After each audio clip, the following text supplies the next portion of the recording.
Hi guys! So, tignan po natin kung ano ipapakita sa love reading ng collective ngayon.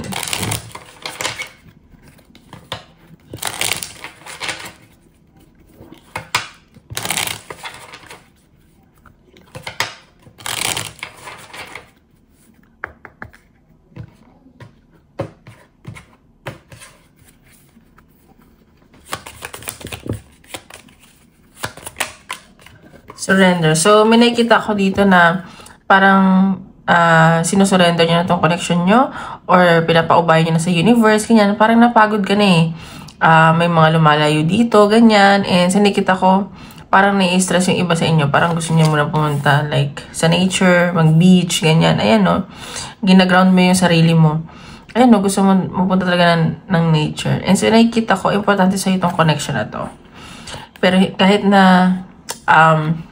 may mga hindi kayo pagkakaunawaan ng person mo, thankful ka pa rin. Nakikita ko naman na gusto niyo isa't isa pa rin. So, tingnan pa natin.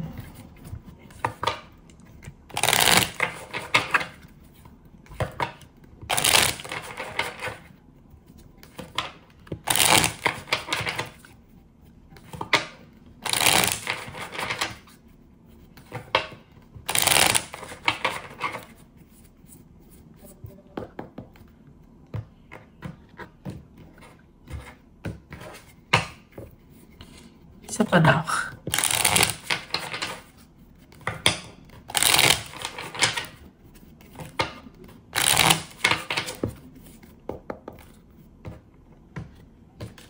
Guys, paalala lang po ha, hindi po lahat ay makaka-resonate. So, take what resonate and leave what doesn't. And sa mga gusto mo pa private reading, message nyo lang ako sa Facebook or Instagram. And don't forget to hit like and subscribe din po, okay? Para updated kayo sa videos na i-upload natin.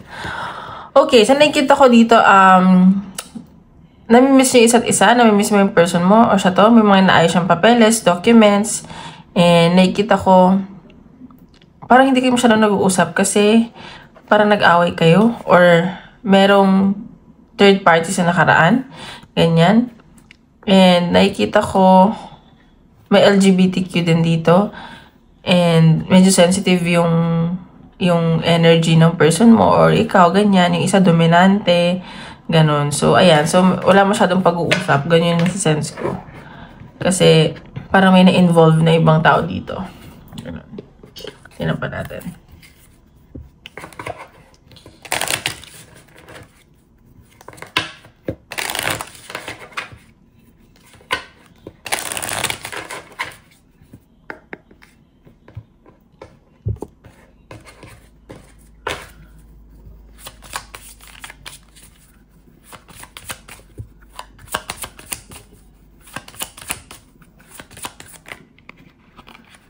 Lang po.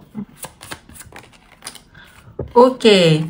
So, nakikita ko dito, kahit walang pag-uusap, meron nag-overthink kasi baka may matanggap ka regalo o yung person mo. And sa nakikita ko na bless itong taong to sa'yo, itong taong to na nakilala ka at ikaw din.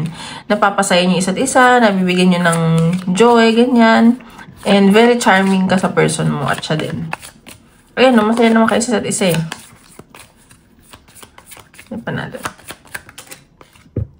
Ayan, so medyo may pagkaisip bata yung iba dito or may batang involved, and nakikita ko parang nababalik mo yung person mo sa pagkabata niya, ganyan. Alam mo yung nag-enjoy siya, parang nawawala yung stress niya dahil sa'yo. See? And nakita ko dito may nade-develop na feelings, and kung hindi man, mahal nyo na isa't isa. Mahal nyo na may isa't isa eh. Ayun, nagiging bata nga kayo or siya. And nagbibigayan kayo. Kung ano man binibigay mo, binibigay niya din. At vice versa. Mahal nyo isa't isa. May nakikita akong pagmamahal. Iba naman dito parang nagsisimula pa lang, infatuation pa lang. Ayan o, busy lang tong taong to sa trabaho niya, and focus niya is finances niya. Kasi gusto niya ng stability. Medyo stress tong taong to. So, pumunta na siguro masyado i-stressin. Busy yan sa trabaho. Pero wala naman nakikitang third party na romantically. Kung ano yung third party, siguro work or medyo naano siya ng boss niya eh. Parang, yung boss niya yung medyo strict pa, ganyan. Kaya nahihirapan din siya marap ng time. Pero namimiss ka nitong taong to. Tignan pa natin.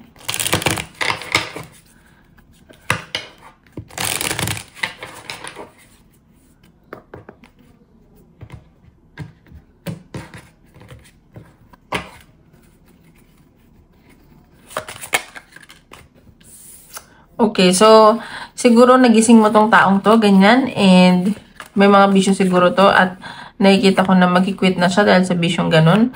Alam mo yung nagising mo siya ganun. Or may nag-withdraw dito sa connection. Ayan, siguro ano to, ayan, medyo hesitant ka, or siya, kasi ayaw niya nang mawala ng tao sa buhay niya. Ayaw na niyang masaktan kasi naranasan na niya yun. And parang damage to emotionally. Kaya siguro nag-hesitate yung taong to. Pero nakikita ko may love talaga. Yun yung nafe-feel ko. Ayan no, busy lang to sa trabaho, ganyan. And sa family niya. And parang ikaw yung nagiging pahinga din niya. Nakikita ka niya as family. Kung hindi man talaga kayo, alam mo yung bond ninyo nandoon. Ayan, so busy lang to. Medyo ayaw ka lang din niya mawala. Ganon. So, pinipili niya kung saan kayo mas tatagal. Ganyan. So, tinan pa natin. Mapakita sa connection niya ng person mo.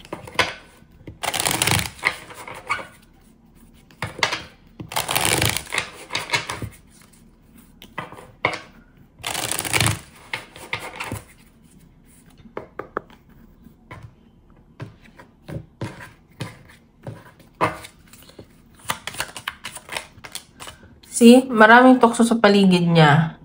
And so, nakikita ko hindi naman niya pinapansin eh. Parang ikaw naman yung gusto niya eh. Maraming tukso talaga. Parang dinadedman niya, ganun. Ayan. So, may new beginning sa connection nyo. And may offer ako nakikita.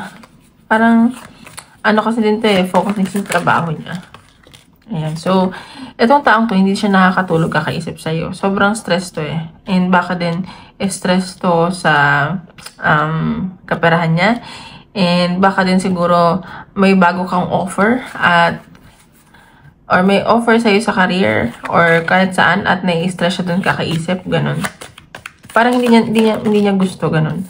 So, iikot yung connection nyo. Magkakaroon ng pagbabago dito. And, ano to sa side mo. Ayan no, may pinag-iisipan yung isa sa inyo. May communication din ako. Parang new ideas, ganyan. Mga mag-uusap kayo ng mga goal nyo sa buhay. At may nakikita ako ditong wish fulfillment. And magiging masaya ka dito. Ayan. So, yun yung nakikita ko sa connection nyo. Ayan. Medyo, meron lang isa na hindi sigurado sa connection. Pero may nakikita akong communication, travel, ganyan. Gusto ko nitong taong to. Marami lang conflict talaga. Very passionate tong taong to sa'yo. Ina-admire ka niya. Ayan. So, busy nga siya sa work. So, tingnan pa natin. Ano yung nararamdaman niya sa'yo at intention.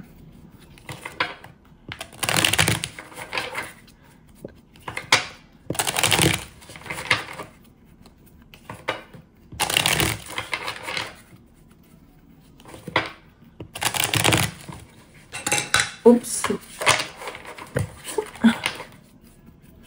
Feelings niya sa'yo at intentions.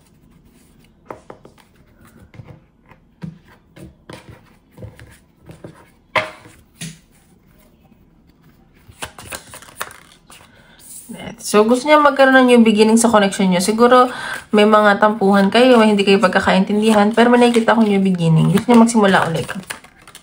See? Nakikita ka niya as family. Ayan. So, gusto niya maging masaya kayo. Nakikita ka niya, makakasama niya habang buhay, ganun. Ayan, no? Three of Cups. Siguro nasa dating stage kayo at gusto ka nito i-date. Siguro magkaibigan lang kayo as of now. Ganyan.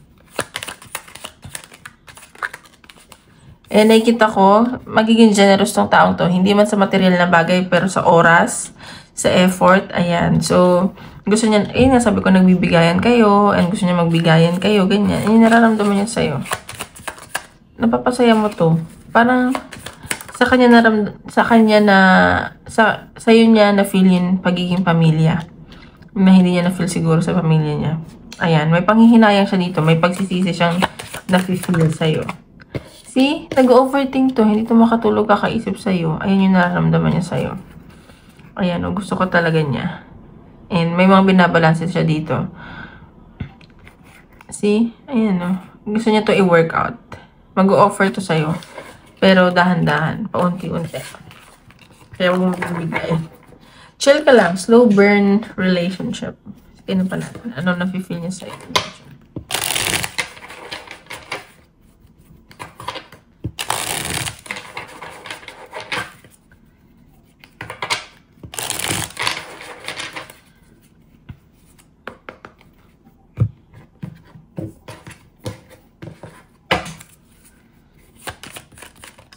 Parang feel ko gusto ka na. I see you, attracted kayo sa isa't isa. And, para kayong, namamagnet siya sa'yo. Passionate siya sa'yo. Attracted kayo sa isa't isa. Blockages. So, may mga blockages lang dito sa connection. Nahihirapan lang to. Baka hindi pa siya heal from the past. Kaya siguro natatakot. Marriage. So, ayan. So, magkakaroon ng reunion sa inyo. Baka mag-offer siya ng long-term commitment. And, nakikita ka niya sama na papakasalan. May third party lang. Pero, yun nga, hindi naman lahat ng third party is romantically. Baka yung trabaho to. Napapasaya mo talaga siya. And willing siya mag-compromise. Yun yung nakakatuwa. Pero as of now, may mga insecurity siya sa sarili niya, self-esteem niya. Pero, nag-ipon lang ito ng lakas ng loob eh. Lalakasan ito yung loob niya. So, antay-antay ka na. So, tingnan pa natin. Ano pa dapat mo malaman sa person mo?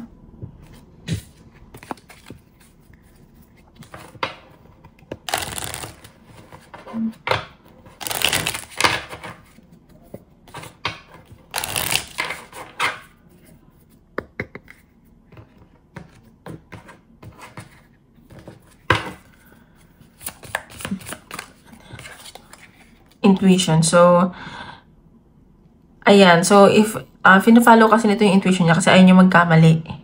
Yun yung nasa sense ko sa kanya. Kasi ayaw niya magkamali, ayaw niya magsisi, ganun. Ayaw niya makasakit, ayaw niya masaktan. Kasi nga may trauma na tong taong to. So, ayan. So, baka nag-iimbestiga kung meron bang sa connection niyo or ikaw to. And sa nakikita ko, sobrang pagod nga to sa trabaho. Kaya siguro nag-iingat din to eh. Yun, ayaw nga niya masaktan.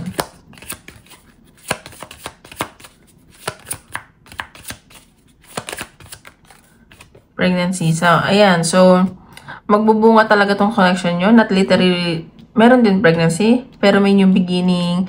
May blessing na paparating sa connection nyo. Or sa family niya may pregnancy. So, para sa kanya, hindi pa daw to right time. Eh, nakikita ka niya as someone na papakasalan niya. Magiging nanay ng mga anak niya or tatay. Ganon. So, ayan.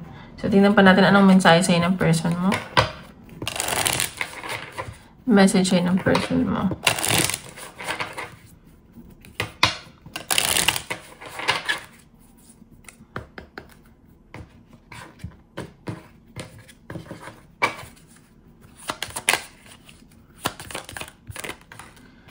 Finding out the truth crushed me. So, may nalaman to na nasaktan siya. Ano ba nalaman niya?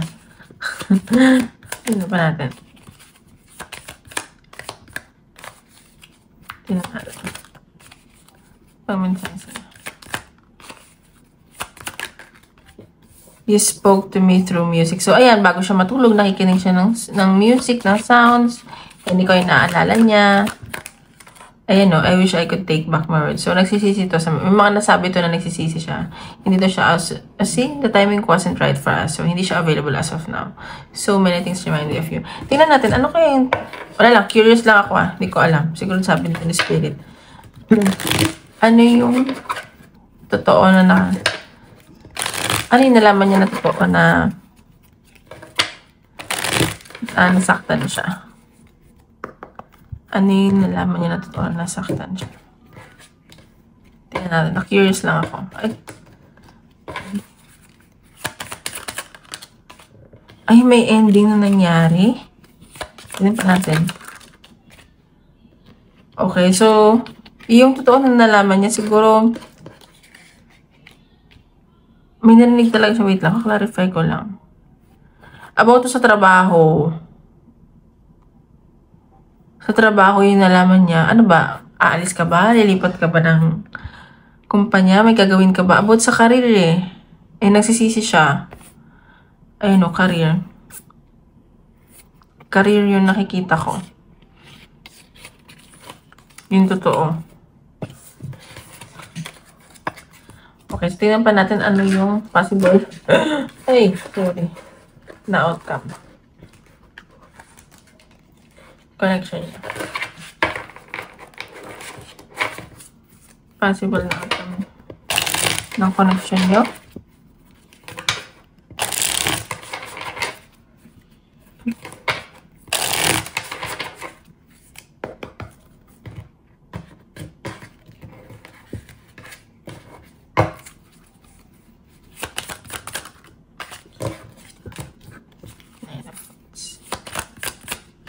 Pagod tong taong to. Ayan, magbibigayan pa rin kayo.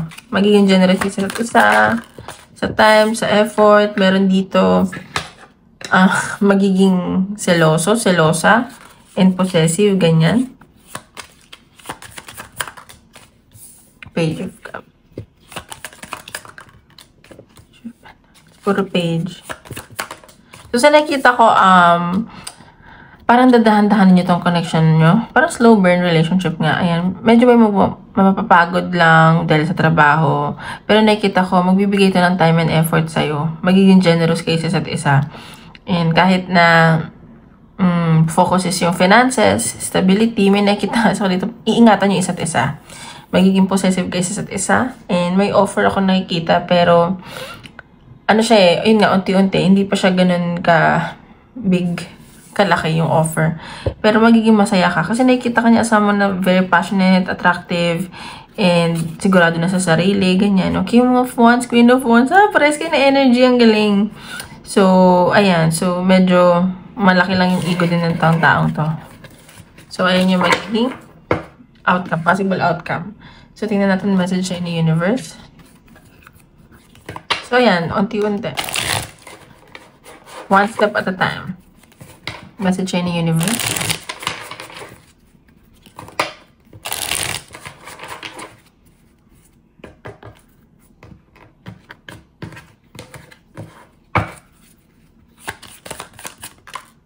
The situation will result in good karma. See? So, kung ano naman yung mga ginawa mo from the past, magiging maayos daw kasi good karma to eh. This is a short-term solution. So, may mga kailangan lang kayong ayusin, pero magiging maayos daw. Like, hindi naman siya pang matagalan na ano, you're on the right path. So, nasa tamang landas ka daw sa ngayon.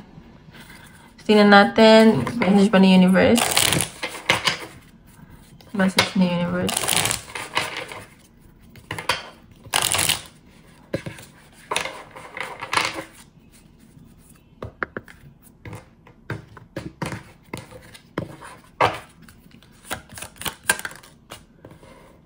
It's a reminder to appreciate what you have. So, ayan, i-appreciate mo lang kung ano meron ka ngayon, kung ano meron sa connection nyo, and hindi ka kasi naging hopeful eh. Parang hindi ka nagiging positive sa lahat ng bagay. Hindi man sa connection nyo na person mo, but sa lahat. So, ayan, maging appreciative ka, maging thankful ka, kasi yun yung bibigay sa'yo ng universe. Kasi it doesn't matter if ano ka kung... Ay, sorry guys. So, ayan, maging positive ka sa situation. Tingnan natin. Ano ba sabihin ko? Yeah, si universe, ang tawag dito, hindi siya yung, it doesn't matter kung masama ka or, I mean like, kung good person ka, it's all about energy. Kung ang frequency mo is low, wala. Kung high naman, ayun. So, you attract what you think or do nga, or manifest ka. So, tingnan natin advice ni universe. Follow your bliss. So, ayan. So, sinasabi dito, sundin mo kung ano makakapagpasaya sa'yo, kung isipin yung sasabihin ng ibang tao, na kung sino man, ganyan. Ayan, no, purification activates vibrant life force. So, ayan. So, sinasabi dito, mag-cleanse ka and mag-vibrate higher ka kasi yun yung na-attract ni universe. Yun yung ibibigay niya sa'yo. Tignan natin. Isip ka ng question. Tignan natin kung nasasagot ni universe.